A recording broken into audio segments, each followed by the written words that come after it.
I never imagined that a quiet Saturday morning could turn into the worst day of my life.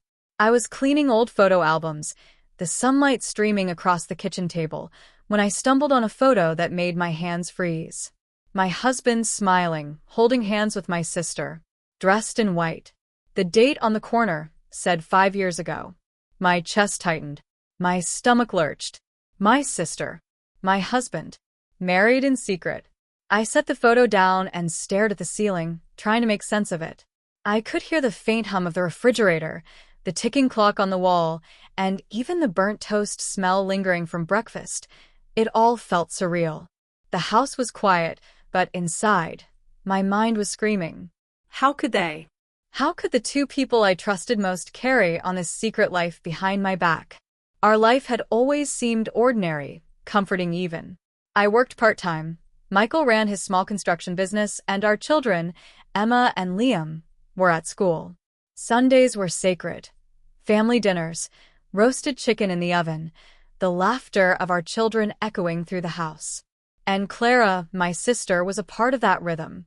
We shared secrets, holidays, heartbreaks. She was my person. To think she could betray me like this, it felt impossible. At first, I couldn't believe what I saw.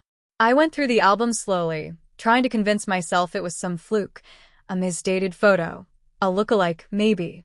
But the captions, the dates, the ceremony hall, it was all real. March 12th, 2019. Our secret beginning. Secret. That word hit me, like a punch. They had planned this, carried it out, and I had been living a lie under the same roof.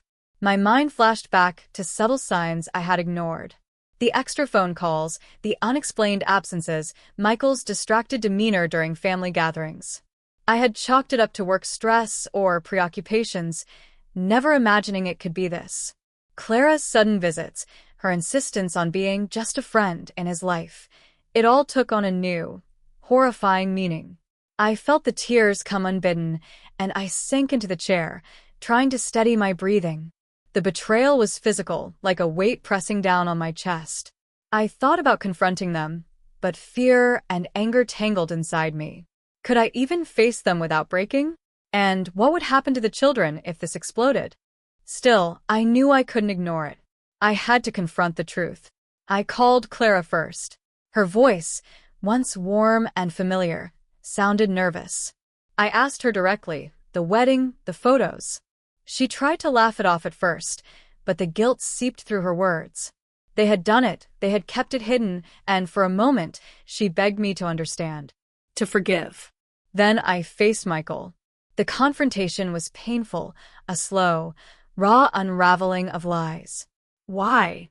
I asked, voice trembling. Why us? Why me? He didn't even try to deny it. His eyes flickered with guilt, regret, and something else I couldn't name. He said it started as a connection, a mistake that grew. But explanations didn't soften the betrayal. They didn't undo the years of trust shattered. In the following days, I realized something: revenge, anger, even despair would only hurt me. I had to reclaim my life. I cut off the closeness I had once shared with them, establishing boundaries, protecting my children, and focusing on myself.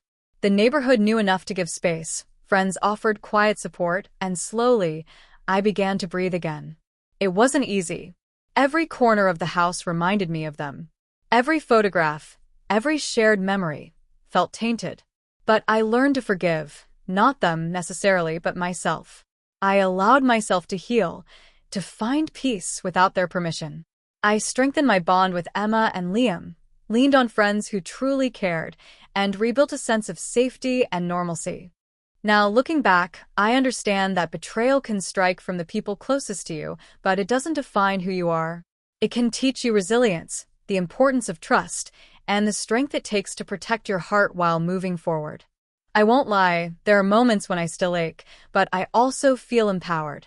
I survived the betrayal, and I am whole again. Would I have done things differently?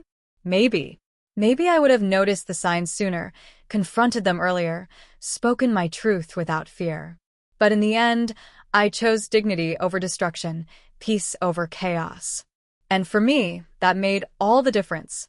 So, if you're listening and you've ever felt that sting of betrayal from someone you trusted, know this. The path forward isn't always about revenge. Sometimes, it's about choosing yourself, setting boundaries, and finding peace on your own terms. Would you have had the strength to do the same?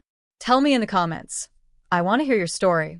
And if this story resonated with you, consider subscribing for more real-life journeys of heartbreak, resilience, and unexpected strength.